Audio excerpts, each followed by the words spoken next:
Evening with a Legend is a series of presentations exclusive to legends of the famous 24 Hours of Le Mans, giving us an opportunity to bring a piece of Le Mans to you. By sharing stories and highlights of the big event, you get a chance to become part of the legend of Le Mans with guests from different eras of over 100 years of racing.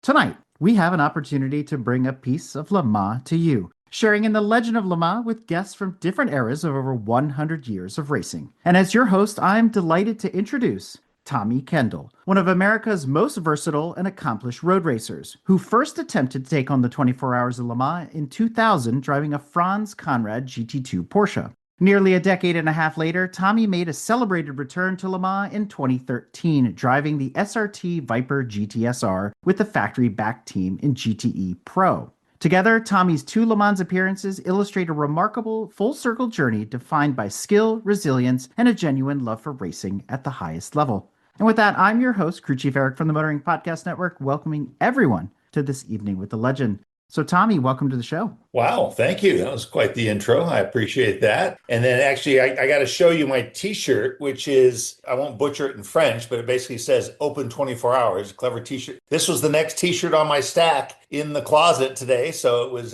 lined up well. I said, ordinarily I'd put maybe a collared shirt on, but I said, you know what, this is appropriate. So wearing a little Le Mans merch. Well, we're going to crank up the Wayback Machine, which is eventually going to get us to how you got that shirt. But you got started in racing at a very young age. Your debut after karting was in IMSA in 1985 in an RX-7, which, if I recall, your dad got you into at the ripe young age of 18. So at that time, was it on your mind? Was it a dream to race at Le Mans?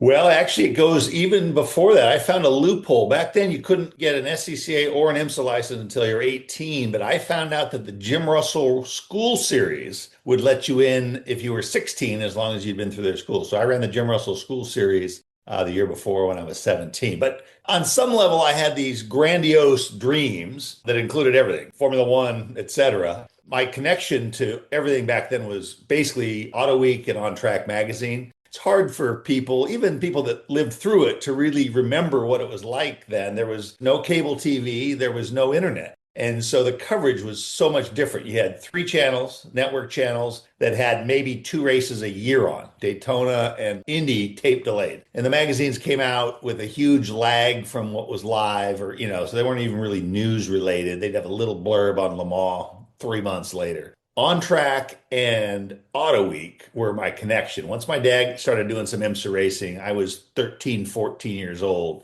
and I was just a sponge. And so I literally read those cover to cover. So that was my only exposure to the European scene.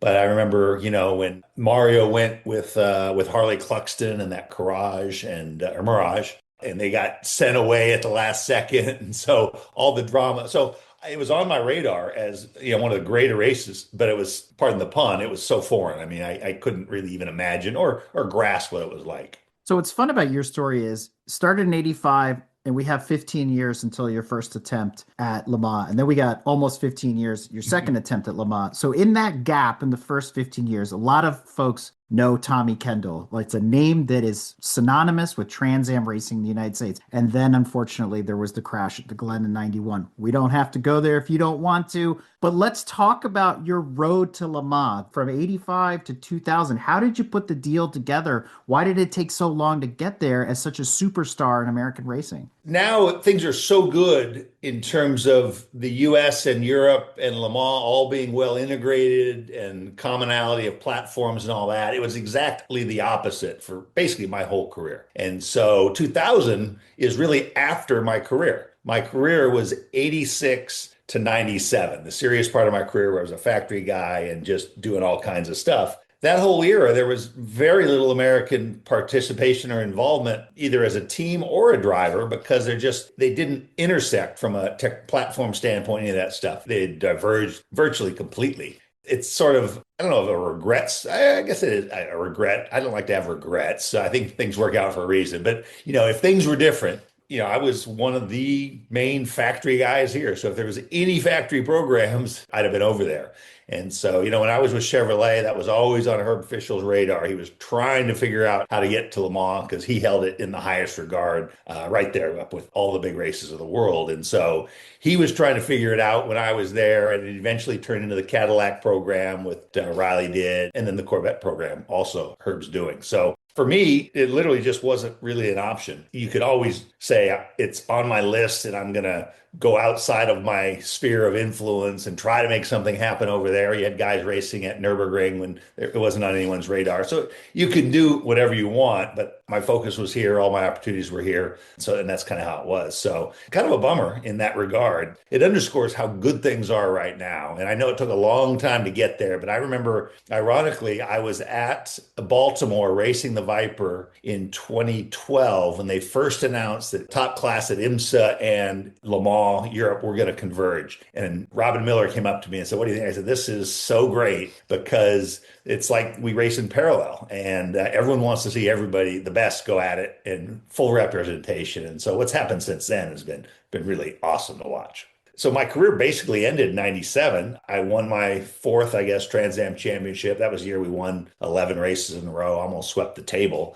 And then Ford was getting out of TransAm, so that wasn't really an option anymore. I was being pushed towards NASCAR. I wasn't. I actually had agreed to a deal to go NASCAR racing with Roush, and then they changed their mind at the last second, right before it got signed. And ironically, signed Greg Biffle. And so worked out well for him, and it worked out well for me, even though it was the end of my serious race days. So the 2000 thing, there's a really interesting story about how I ended up there. I guess it was in end of 99, maybe. I had signed a deal with Saleen to drive the new S7, and the deal hadn't been announced yet. They said, "We want you to get some Le Mans experience before we go back with the S7, but it hasn't been announced, so you can't tell anyone why."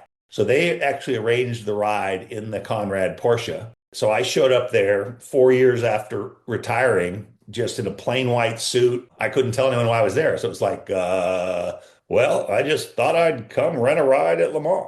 And so it was really unusual. There were a few people that know. There was a dinner the night before with Mark Coughlin, who was with Valvoline, and then he was the one that kind of brokered the deal to get me into that Saleen car. He went on to big things, brokering the sprint deal for NASCAR and so forth. And then Paul Fanner from Racer also was there, and he knew, but they were sworn to secrecy. And so that night, they each indulged in plenty of wine. I didn't the night before the race. But I crafted this story. I said, "You know what? I've always wanted to do this story about an imaginary persona and adopt that and go racing," and just totally off the wall. And we just kept spitballing, and it turned into that I was going to change my name to Fumfour, who was this Salvadoran racer that used to race at IMSA. I always thought it was so funny that his name showed up as one name like Madonna on all the grid sheets. It was Fumfour. I said, "I'm going to relaunch as Fumfour, and I'm not going to speak a word. I'm never going to talk to anyone. And it's going to be called the Fumfour Silent but Deadly Tour. And I'm going to have beautiful girls on either side of me. And whenever I'm interviewed, I'm just going to make a hand motion, one of four hand motions, and they're going to answer the question for me." So this whole spitball thing happened. Paul Fanner wrote this up into a story and released it on the Racer website as real in the middle of the Le Mans race. It was up for a handful of hours. So just idle minds do fun things. How do you feel being the inspiration for Franz Herrmann? There you go. And I mean, John Winter is a great story. Louis Kragas, who I raced with in GTP, his family didn't want him racing and he couldn't tell. So he entered under the nom de drive, I guess you would say. So let's talk a little bit more about 2000. We'll get deeper into the details of the race itself. But up until that point, you really hadn't done too much long format racing, especially 24 hours at a track like Le Mans, which is a whole nother level of endurance racing out there. So when you got there and you're turning your first laps, you're learning the track, obviously there was probably a ton of preparation, or maybe there wasn't. How did it compare to what you were used to here stateside? Well, you said I hadn't raced on a track like Le Mans. Let me stop you right there. There is no track like Le Mans. It's its own league. And that was the biggest impression. And the way I explain it to people is obviously racing is speed and it's fast. And we've got some fast tracks, but it's like Le Mans, everything is just that much faster. Everything is a gear higher. And so the medium speed corners are just faster medium speed corners. The fast corners are faster than the fast corners. And so it's really impressive and daunting. Now, I'd been out of a car for 3 years, I guess. I wasn't razor sharp. I never drove the car before I showed up. I never got a chance to. I never raced a Porsche, never raced a Ridge, and so it was not ideal. It's not how I like to go about those kinds of things. My whole career was kind of a study in the opposite, total preparation, giving myself every advantage, and so forth. So, I mean, that was my first takeaway, was just how fast the track was and how daunting. Now, if I had been there when I was super, super sharp, like in 97, and in a car I knew, and it was the only variable, it probably wouldn't have been as daunting. But to be not as sharp as I was used to being in a car that I had never driven before, in a configuration rear engine that I'd never driven before. Obviously, I was still only 30 something years old, young, and I hadn't forgotten a lot, but just wasn't as practiced. So I felt good, but I was used to feeling like in full command of everything and the guy to beat. I didn't feel that way there. It turns out that year, the vets and the Vipers had sort of proceeded beyond where that Porsche was. It was a little long in the tooth, but it was the perfect way to learn. The car ran well.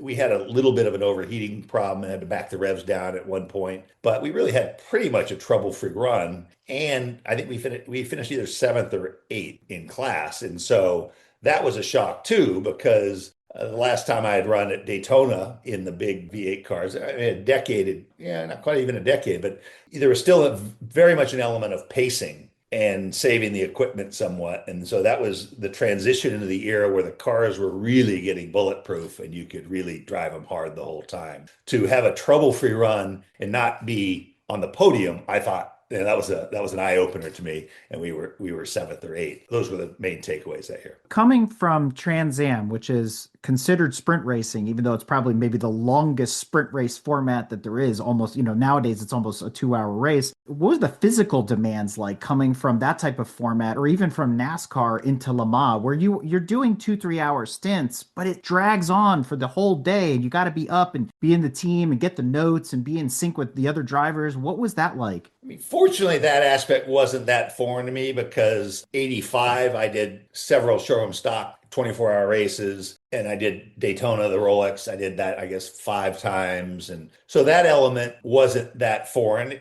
One thing I learned early on after my first Rolex was you don't want to miss anything, and you want to keep track of everything. And as the driver, you don't have to do that. That's not your job. And so to learn to leave that to other people and go get your rest and go do everything you need to do, I learned thankfully early in my career. And so that's a really important part that maybe a lot of people don't fully appreciate. There's like this part where you're like, if I close my eyes, the world's going to fall apart. I need to watch to make sure nothing happens. Well, you can't do anything about it, and you're not the guy that works on the car anyways. But it's just get really good at the mental discipline of shutting down, getting your rest so that you're sharp. That's what's so cool about those types of races. Even if you do all that stuff, you're still short on sleep, because, with 3 drivers in Le Mans, you're limited to 3 drivers. At Daytona, you can have 4. What you don't realize is, say you're out of the car, if everyone's doing 2-hour stints, that means you're going to be out of the car for 4. Well, of that 4, there's 30 minutes, you get out, you're cooling down, you're debriefing a little bit, you're going to get something to eat, you're getting out of your wet stuff. And then you can't just show up right when the car comes in. You've got to be there ahead of time, because if a yellow comes out, it might put them into too long. So the reality is,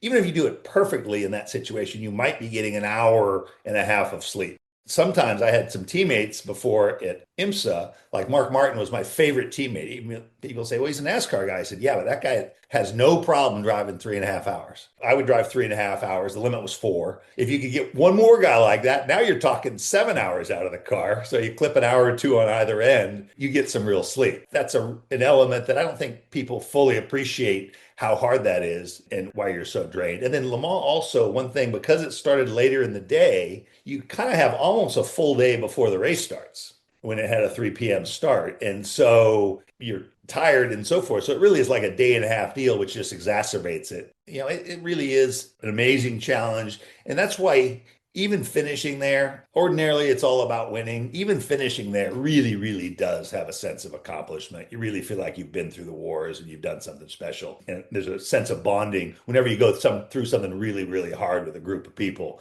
It's unlike anything else. Well, it's funny you say that, talking about the war aspect of it. One of our previous legends referred to Le Mans as a British race on French soil, and kept referring to it as a battle at Le Mans between all the different teams. And so What was that like for you coming over? I mean, there's been Americans that have gone to Le Mans, but it's always sprinkled over its history. You were fortunate on the Franz Konrad team to be partnered with Charles Slatter, who's also an American, and then you had a German co-driver as well. So how were you guys received? Had you met each other beforehand? How did the team dynamics and chemistry work? We hadn't met each other before, so you have to form that rapport. And that's one of the funny things is once the race starts, you don't get a lot of time to hang out because everyone's focused on getting your sleep. And so you have this quick exchange when you're getting in and out of the car. There was no weirdness at all about being foreign. It's such an international thing. And I do remember explicitly that 2000 drivers meeting. I sat by Michele Alboreto, and I remember just looking around at this incredible gathering of veterans like him that have been through Formula One and now are running Le Mans, youngsters, guys like me that were somewhere in the middle. And you have a lot of drivers, that many 54 cars with 3 drivers. What's that? 162 drivers. So it really is pretty cool in that regard. And it's my favorite part of Le Mans has to do with that. They play the full national anthem, not a stint, the full national anthem of every country where there's a driver from. And so needless to say, this takes an hour at least before in the run up. And obviously the French anthem is the last one. And it's so cool, the pageantry. And that's the kind of thing, maybe when they did it at first, people thought, oh, this is hokey. I don't know. Whenever someone starts new things, you're like, what's the point of this? Well, those are the things that become such a part of the fabric, whether it's, the seventh inning stretch in a baseball game or, all these things with 100 plus years of history now at Le Mans.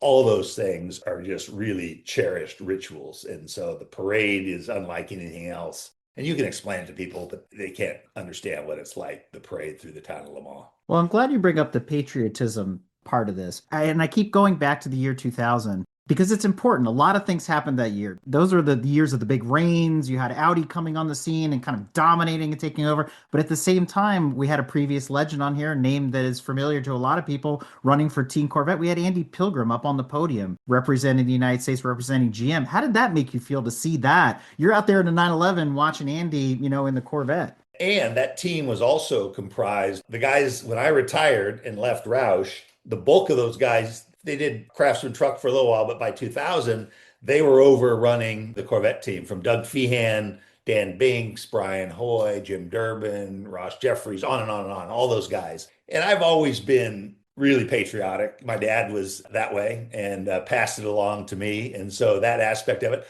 I like healthy patriotic rivalry, and so I have an appreciation for all the different ones. But there is an element, the American stuff, the cars were just different, the Big Thunder and so forth and so on. And I remember when my dad was racing, Billy Hagan took the Stratograph Camaro over there. And it seemed like it was unlike anything they'd seen before. Obviously, if I'd thought about it at the time, I would have realized there had been other big ground pounding cars before, but just the American V8 aspect, it's sort of unapologetically American, for better or worse. And it's funny. So there seems to be mostly good natured, but a little bit of a love hate with American stuff, the parodies of Americans. I'm kind of that, Ricky Bobby, big hairy American winning machine, and so, but that just adds to the cool part of it. And Americans were definitely underrepresented. Very well represented now, very well represented now. And that's a function of, like I said, how they've gotten everything's worked out where the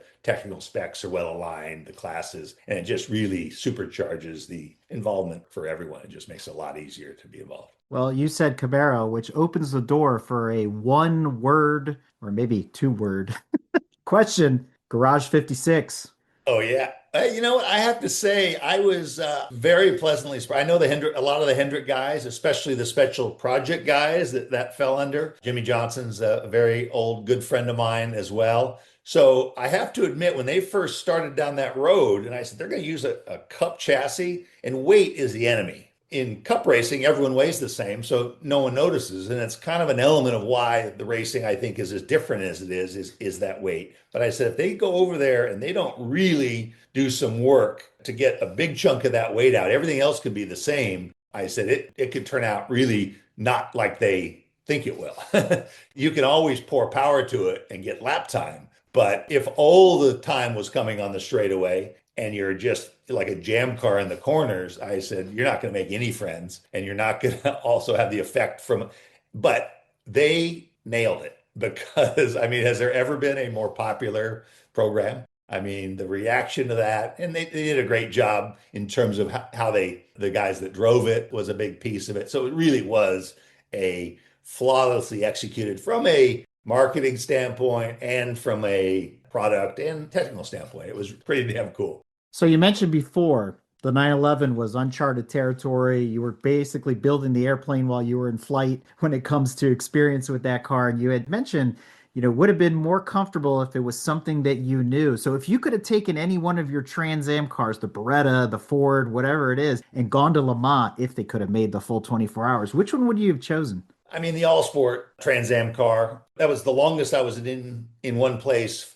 ever in my career. Whenever you get to do that, you kind of get a level of refinement where you just understand what you're doing better. Everybody knows their role, and you just get better and better at optimizing. That car, and the beauty of the Trans Am one, when you don't share a seat with anyone, being a big guy, tall like me, it supported me really well. There were never any aches and pains after races, which always happened for me when I shared a seat with anyone. So, and that would be the one. And that car was literally like an extension of me. I didn't have to think about controlling it at all. I had to think about what are we trying to do here?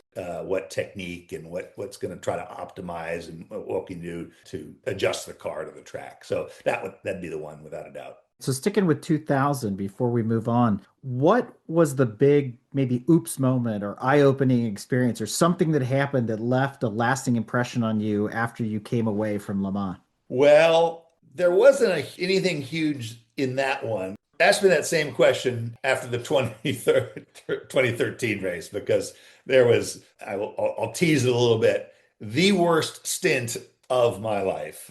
So other than the one where I had my big crash in the GTP car, but yeah.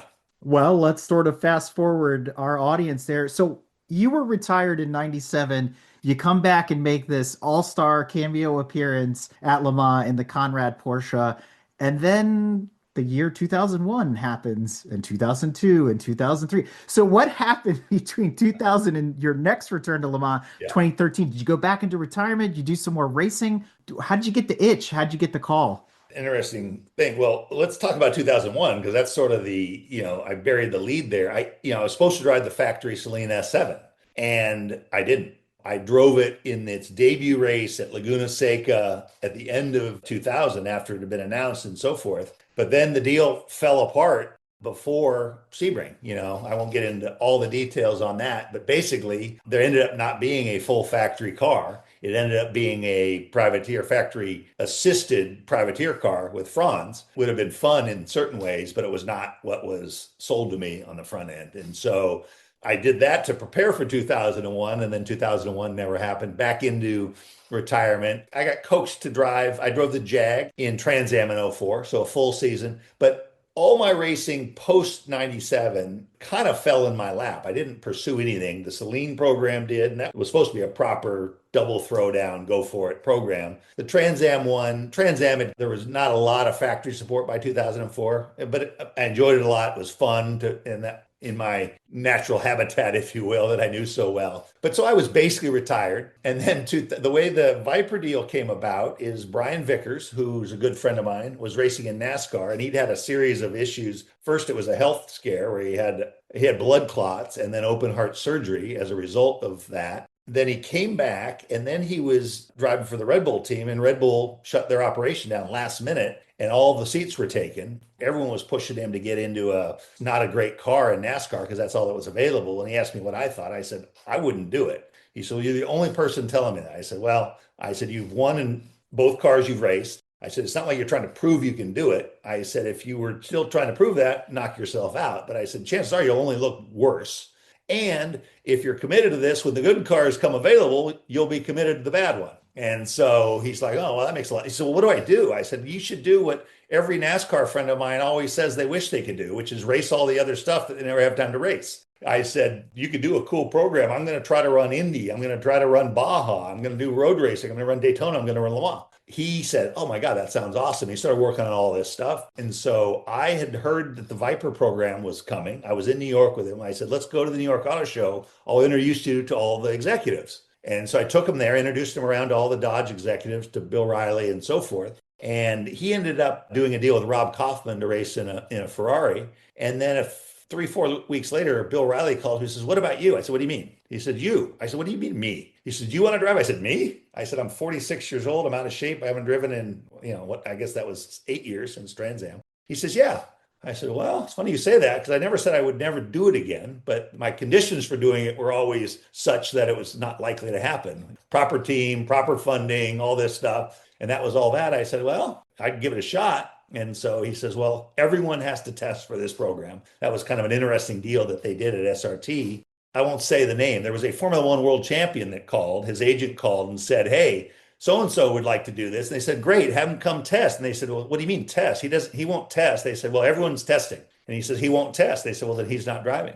It was kind of a Bill Riley filter for, is this person going to be a team player? And so maybe it's not a perfect deal, but for him, it was a go, no go thing. So Ryan Hunter-Reay, who was in that car, Indy 500 winner, he had no problem testing. I said, "I'll go to the test." And so I went to the test, and long story short, got offered the deal, and away we went. You returned to Le Mans nearly a decade and a half later. What was the first thing you noticed? What had changed since you had been there in 2000?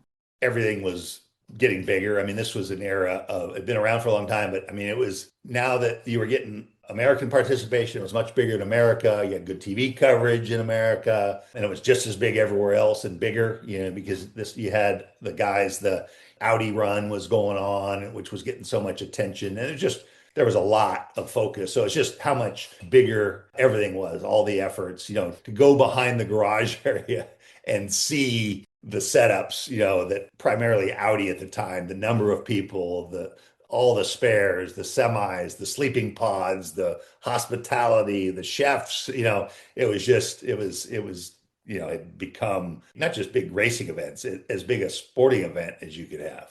So when you left Le Mans the first time, you were amid Corvette's journey to dominance, right? The C5Rs were Yeah. kicking butt and taking names. You jump back in, the C6Rs are kicking butt and taking names. So it's sort of interesting because there was a Viper Corvette rivalry for a very long time, and it seemed very real on TV, whether it was placated by the broadcasters or otherwise.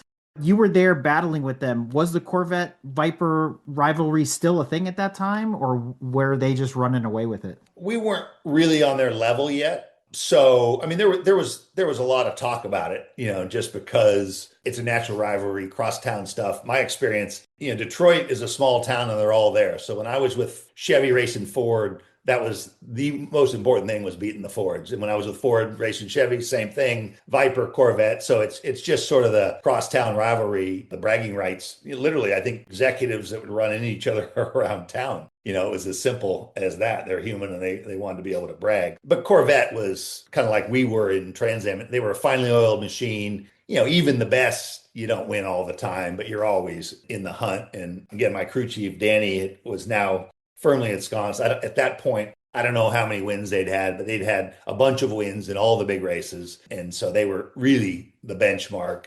That particular year ended up being Porsche's year in GT. It's funny. I'm not a huge fan of BOP. You're not allowed to talk about it now. I think in IMSA, you're literally not allowed to talk about it, but I'm not there, so I can talk about it a little bit. I get why you have it, and everyone's doing the best job they can. And it's still really, really hard to win, but it's almost like the thing rotates and they never get it perfect. And so you just want to be ready when it's in your favor. When I got there, I saw the back of all the grandstands had these huge Porsche banners. And I think it was the 50th year anniversary of the 911. And I'm like, oh, this is a big Porsche year. I said, I'm pretty sure Alwyn and those guys have been working overtime to make sure they're at least even on the BOP. And so the reality is, as a team, we weren't ready to win the race yet. So even if we had gotten the ideal BOP, I don't know if we could have executed every single aspect of it perfectly. Because even when you have that in your favor, you're either a little bit ahead of everyone or you're dead even with someone else. And then it comes down to all the things that win races. And the margins have just gotten smaller and smaller and smaller in that regard. It used to be, like I said, if you did everything perfect in the Ix Bell days, you'd win by 5 laps. And that just doesn't, it's just a different era because you're not babying anything. There's pressure on every single aspect of it. Stretching stints on tires, the fuel windows, the pit stops, of course, are incredible now. So that's the framing. And so we weren't as strong as we would have liked to have been, both our side of it and the BOP side. We also were a little bit. But I mean, racers are racers. Even if you're the only person out there, you're racing really against yourselves. And we all have pride in what we do. And so you're all trying to figure out, how can I get more out of myself? How can we get more out of this? And so forth. So that challenge remained. Again, after that race, the relief and the excitement and the celebration of Viper returning and being part of that. Came across some pictures the other day of all of us up on the wall. Here's a bunch of guys that have been racing for a long time. Myself, I've done kind of it all. You're jaded about a lot of things, but Le Mans is just different, and it's special. And so unfinished business would be getting on the podium there. It's the best podium in sports, period. Monza F1 and Le Mans are the two greatest podiums in sports. I never got to see the view from up there. There aren't too many places I raced where I didn't win, or at least get on the podium. And safe to say, on the driver's side, never say never. That's probably not happening. Well, I promise I won't tell Mark Raffoff anything you said about BOP. All right. Let's talk about the Viper a little bit more. Compared to your Trans Am cars and other cars that you've campaigned, is the Viper similar in a way? Is it still a little too much production car? I mean, it is much like the Benzes of that era, big torque. And at that time, they had big torque numbers in the Viper compared to everything else. Now, by today's hypercar standards, maybe not so much. But was it similar to what you were used to, or just a leap away? Nothing like it. Nothing like it, for a number of reasons. I mean, the Trans Am cars of my era were not actually production based at all. They were pure silhouette cars, full tube frame. Little, we used to joke, it was the windshield and the taillights were the parts. And so the Viper GT racing, Trans Am as well. I mean, for a lot of these, originally they were production based, and then it got to where so much was being thrown away. They're like, well, why don't we just make them look like it? And then sports car racing has gone back big time, where obviously, the homologation and everything, has to be, they're allowed to move certain things with waivers, but that's one of the hard things is you don't get to go clean sheet of paper with stuff, and you got to optimize every single piece that way. So it didn't drive anything like it, like the Trans Am car. The tire technology also totally different. Michelin has become, they've kind of, I mean, there's other people that still nibble around, but Michelin has done such a good job. They've literally run everybody else out of town. And it's not only do they grip, they rarely puncture, they don't fall off. I mean, and now they keep challenging themselves. Again, they're racing against themselves, but they're still challenging themselves. How can we make it so the teams use less tires? There's less waste. They're more sustainable. Literally all the things that matter to the consumer as well, and so forth. So whereas Trans Am, 100-mile race, if you tried to, you could cook the tires in 40 miles, easy. Yet you had to make a blast 100. Whereas the Michelins, within few exceptions, you could run the Michelins as hard as you wanted the whole time. And they would eventually start to fall off some, but it was just, that was the nature of the life. It wasn't anything that you were doing. They would just work. So did you like driving the Viper? I did. It was a totally different challenge. I never got, I shouldn't say it. When I did well enough in the shootout to get off the deal, I said to Bill Riley, I said, even though it looks like I'm super sharp, I said, I'm not. The shootout kind of played to my strengths, where I was always a really good qualifier, especially when there wasn't a lot of practice. I could ramp up fast. I said, I'm going to need some time to get in race shape and racecraft. And he nodded. And the reality was, in a multi-driver setup and so forth, I never got the full reps. So I did 4 races in 2012. And I guess if we're telling the full story, I actually wasn't going to drive in 2013. And then Ralph Gilles said, I went to Detroit. I thought I was going to craft my separation agreement and what we were going to announce. And he took me to dinner and he begged me, he said, please, come on. How bad can it be? We're taking a Viper to Le Mans. We really want you to be part of this program. I said, oh, okay. And so, but part of that was because I wasn't as, bottom line, I wasn't as quick as I needed to be or wanted to be. And so they promoted Bomarito to the full-time slot and I was in the endurance slot. And so exactly what I needed was more laps. And I was getting less because I was only doing the 4 endurance races for the year. I went to Le Mans that way. So I was getting few laps leading up to it. And so it wasn't my favorite memory because I like being on top of things. I like having everything exactly how I want it. I mean, I guess I'm kind of spoiled that I never in my career was I not with that, and a lot of probably really accomplished guys are probably would listen to this and say, oh, that's part of the deal. But I was lucky that I had always been in the right deals at the right timing with the right support and so forth. And then I'd like to think I did my job well too, which helped put me in those positions. But the Viper program wasn't really that. It was a big ask. And we might as well, I don't know if you want to go into the stint that I'm talking about. You teased us earlier, so might as well. Yeah. So that was the year. Well, oof, I mean, this is intense because my wife wasn't happy I was coming back. She also knew that I thought Le Mans is just next level, fast and hairy. And so she wasn't super stoked, but once I was committed, we were doing it. So we're there. That was the year Alan Simonson was killed on lap 4. And in our class, we all heard about it. And so sucking it up there, and my wife we didn't even talk about it, but she looked at me and I just gave her a look like, we'll talk about this when it's over. I said, I'm not happy about it. So it was really intense in that regard. So that's the setup. We had tons of rain in 13, tons of rain, lots of guardrail repairs, crashes that were not going to go, and they were long yellows and so forth. I got in the car in the middle of the night. It was probably 2 a.m. It was under one of these long yellows, which is actually kind of nice that you get in and you're not having to go 10 tenths right now. So your eyes are getting adjusted, you're waking up, you're doing all this, and you have a little bit of time. So we're behind the pace car and they're fixing a guardrail and it had kind of dried out. Now it starts to sprinkle. And so I said on the radio, I said, hey, it's starting to rain. And the answer came back, everywhere? I said, no, not everywhere. And they said, okay, let us know, keep us posted. So pretty soon I said, hey, it's raining everywhere now. And they're like, hard? I'm like, no, not hard. It's not, no. They said, well, let us know if it starts raining harder. And so meanwhile, everyone in front of me and behind me is pitting for rains, including my teammate. I said, it's raining hard everywhere now. They're like, okay. I said, are we going to stop for rains? They're like, well, do you think you can do it on slicks? And I'm like, I mean, you can do anything. I said, it's a question of how fast you want to go and how much risk you want to take. And so I'm kind of like, what is, they say, well, we don't have enough rain tires if it rains hard the rest of the way. That's not the answer you want to hear, but it's also, if you think about it, I mean, you could blow your top. There aren't enough tires on the property if it rains the whole race for everyone. Logistically, you can't bring enough tires for both wet and dry, all the compounds, all this stuff. So part of me is thinking in my head, I said, I'm guessing this conversation has never happened with Alan McNish.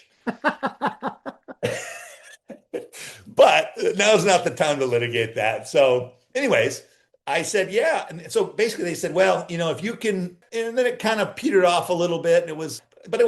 It was proper wet. And so at Le Mans, you've got the 3 pace cars because the lap's so long. And so you've got 3 packups. Well, now that everyone has stopped for rains, I'm at the front of my packup. I'm the car behind the thing. And then we had also been having some driveline vibration issues. And so they had made the decision going into the race to not run traction control. So we had no traction control. So I'm sitting here with a third of the field behind me on rains. I'm on slicks. I'm in the front of the deal. Talk about suboptimal. I'm just like, every time the wheels would spin up, on your heart just jumps. And so it was just not a lot of fun. I mean, I don't know how I was slow. I expected to be slow. I don't know if I was slower than I should have been, but so huge chunks of time. But I didn't go off. I didn't wreck. I didn't do any of these things, which you see a lot of good guys, and none of us are immune to it. In the rain, all that stuff happens. So now it's starting to get dry line, so forth. And finally, so I'm starting to get in a rhythm, get going. Lap time's coming down. I'm feeling pretty good about things. Getting to the end of my stint, I think it's a lap or 2 from when I am getting called in. So I'm finally getting into the brake zones and so forth. And then basically I lose a right rear right as I touch the brakes heading into the Mulsanne hairpin. And so it's doing a big tank slapper. And I'm thinking, I'm crashing. No, I'm not. I'm going to the sand. No, I'm not. I got it. Yes, no, yes, no. Got into the sand, but not hard. Didn't hit anything. I'm pulled out. There's a yellow. I'm getting pulled out. Oh, no, there was just a local yellow. They drug me out because I was out of the way. And now I have to limp on a flat tire at night through the Porsche curves. And so I'm going, and I feel like I'm going as slow as I can go, but it was probably 40 miles an hour. And they're like, you got to go slower. You're going to rip the thing apart. The tire's going to, you got to slow down. You got to slow down. So now you're going whatever it is. It's 20 miles an hour. And I'm having to go through the Porsche curves. It's green, just not what you want to do. And so thankfully I made it through. No one hit me, handed the car off, but that was the worst stint of my life. I'm bitching, I'm venting, whatever. These are the things that, with a little perspective, things like this underscore how hard it is, how hairy it is, how many things have to go right, all the stuff that you're managing. And even when you're in the middle of it, sometimes you don't realize how much you're doing and how good you are at managing all this stuff. And that's why you see grown men crying when they win that race, or it slips away at the end and so forth. So would you say that's a defining moment for you as a driver? Because every legend that's been on, we sort of asked them the variant of the same question. Le Mans is an education. It taught you something at that moment, or was there a bigger takeaway for you? Well, I mean, that whole race, the emotional roller coaster, literally of a colleague dying. And it's the only sport that not only do they not stop it, they keep going. And nobody questions that. We're like, this is what we do. This is what we do. It's why it matters. It's why Hemingway said, it's one of the only three real sports. The rest are games. So, I mean, that race is kind of everything in a microcosm. It's like your whole life in a microcosm. It's just not exclusively a man thing, but men live for testing themselves against each other and against themselves. And it's one of these things everyone says, if I'm up by myself and there's the rock and I want to see how close I can get to the edge of it. Like, well, that's not smart. You're like, no, it's not. But that's part of what makes you feel, alive and you want to pursue mastery and all these. So it's literally, the Le Mans and the McQueen movie talks about it, and it's real. I mean, it's a microcosm for life. It's as intense an experience as you can have. And so consequently, the lows are literally life and death and heartbreak, and the highs are the opposite. So after you finally stepped away from the steering wheel and behind the microphone, just like tonight, you found yourself commentating on a bunch of different racing series out there and some long format races as well. Was there ever an opportunity, or was Le Mans on your radar to go into the booth and do commentating and return another time? Well, I did call, I don't know how many I'd called with Speed Channel, but this seems to be a trend. I get there right after the best days. Racing, I don't feel that way. Racing, I feel like I lived in one of the great eras. But in my TV stuff, when I did IndyCar, it was the year after the huge budgets and the $1,000 bottle of wine dinners and the Four Seasons. I was there right after the cutbacks.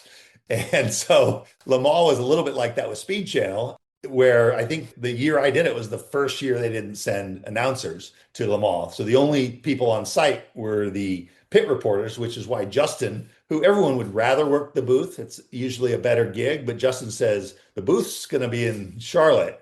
I want to be in France. So I'm going to be the pit lane guy here. Kind of a cool experience. They set up, it was almost like our own race. We had this tent with chefs and so forth outside of the Fox studios in Charlotte. You had guys, literally, one guy brought a little tent into his cubicle, one of the production guys. It was like a race team. Everyone was trying to figure out their snacks and their food and so forth. And so I did get to call the race, but it was a little bit dissociated. In some ways, that is actually better. You hate to admit it because you want the executives to think they should always send you to the races. But in terms of everything being in one spot, the logistics were a hell of a lot better. Everything was better in terms of the conditions for doing it, but you weren't there. So it was to get your information, you're texting people on the other side of the world in the pits, guys that to get, insight. But that's no different than at Daytona. You're texting from the tower down to the pit lane. So I've gotten to be a part of, I'm going to say probably 4 or 5 Le Mans broadcasts.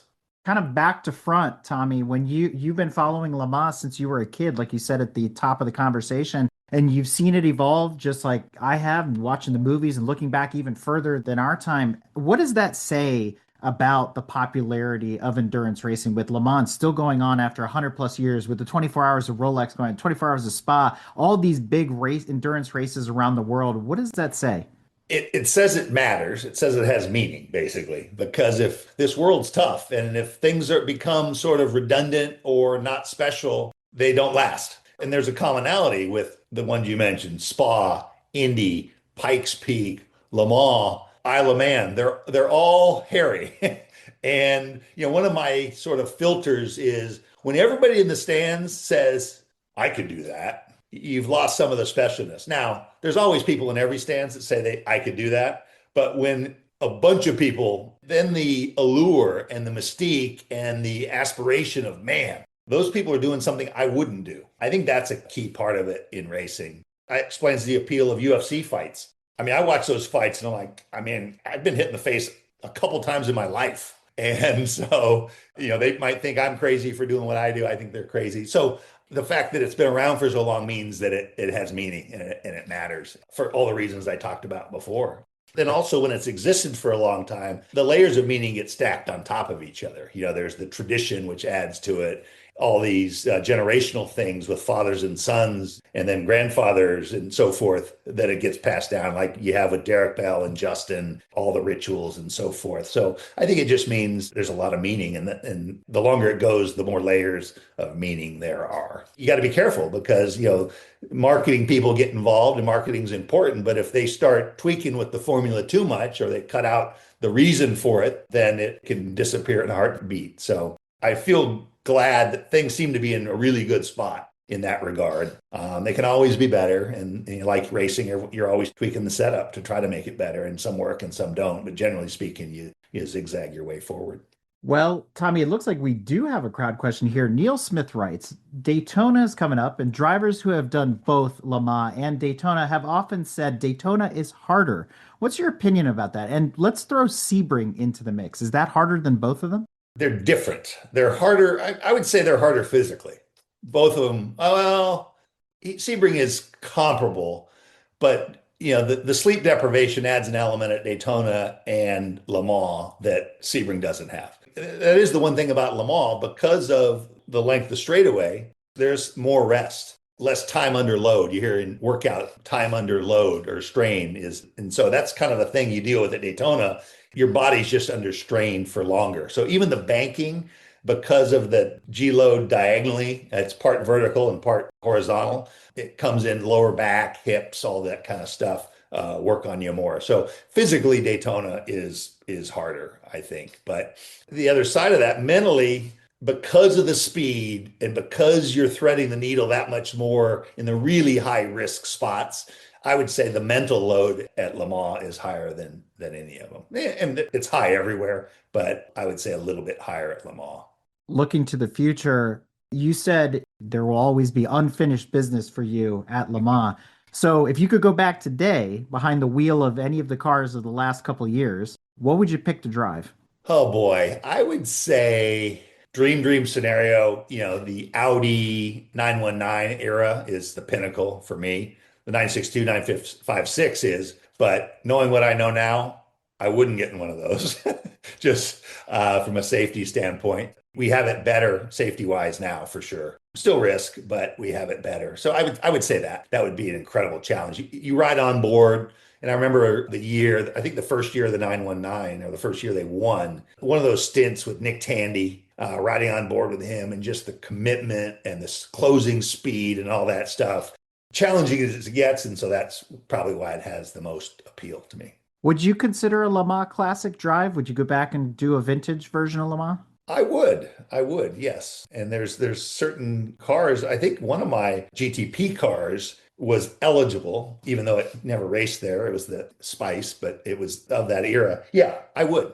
I wouldn't drive everything there again because of the risk. Whenever there's risk on the table, it's like, okay, you can't be totally safe or you never leave your house. But I'm at the point where I'm in a different phase now. So generally speaking, I try to de-risk everything I do, whether it's investing or not charging down the hill on a mountain bike. I tend to do more uphill stuff on a mountain bike for the fitness side of things. So I'm long-winded here. So I would definitely consider a Le Mans Classic ride. Because that makes me wonder. So is that in the cards or is there something else? What's next for Tommy Kendall? It's funny. I don't know what's next. Ever since I retired from driving, my life has kind of been an exercise in serendipity. Even my TV work, all the TV stuff literally found me. There's probably a middle ground there but I find enjoyment literally doing almost anything these days. And so, which is a nice place to be. I kind of say, let's see what the universe offers up. So I really don't know what's next. Well, Tommy, before we sign off, I want to pass the microphone to our ACO USA representative, David Lowe, for some parting thoughts. Tommy, on behalf of the ACO and endurance racing fans everywhere and drivers, we've got Margie on tonight. I want to thank you for a wonderful evening. Thank you. It was fun. Super fun. Cool thing you have going here. And that wraps up this Evening with a Legend, where we explored Tommy Kendall's remarkable connection to the 24 Hours of Le Mans, a story that began in 2000 and came full circle with his celebrated return in 2013. From the raucous TransAm cars he piloted to victory to the thunderous roar of the SRT Viper GTS-R, Tommy's journey reflects not only his evolution as a driver, but also the enduring spirit of American endurance racing on the world stage. His perspective reminds us that passion, perseverance, and adaptability are timeless qualities that define true racers. To keep up with Tommy Kendall, follow him on social media on Twitter or X and Instagram at TommyKendall11 for news, appearances, and more. And with that, we hope you enjoyed this presentation and look forward to more Evening with a Legend throughout the season. And on behalf of everyone here, Tommy, and those listening at home, thank you for sharing your evening with us. My pleasure.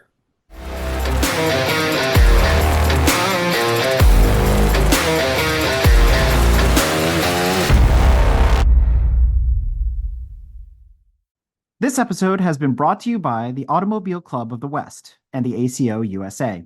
From the awe-inspiring speed demons that have graced the track to the courageous drivers who have pushed the limits of endurance, the 24 Hours of Le Mans is an automotive spectacle like no other. For over a century, the 24 Hours of Le Mans has urged manufacturers to innovate for the benefit of future motorists, and it's a celebration of the relentless pursuit of speed and excellence in the world of motorsports. To learn more about or to become a member of the ACO USA, look no further than www.lemans.org. Click on English in the upper right corner, and then click on the ACO Members tab for club offers. Once you've become a member, you can follow all the action on the Facebook group ACO USA Members Club and become part of the legend with future Evening with the Legend meetups.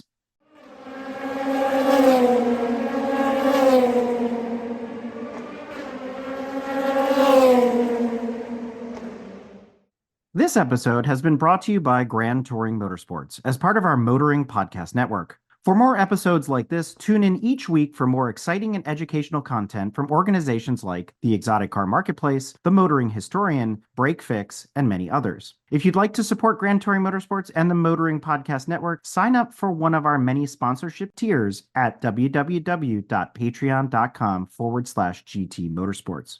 Please note that the content, opinions, and materials presented and expressed in this episode are those of its creator, and this episode has been published with their consent. If you have any inquiries about this program, please contact the creators of this episode via email or social media as mentioned in the episode.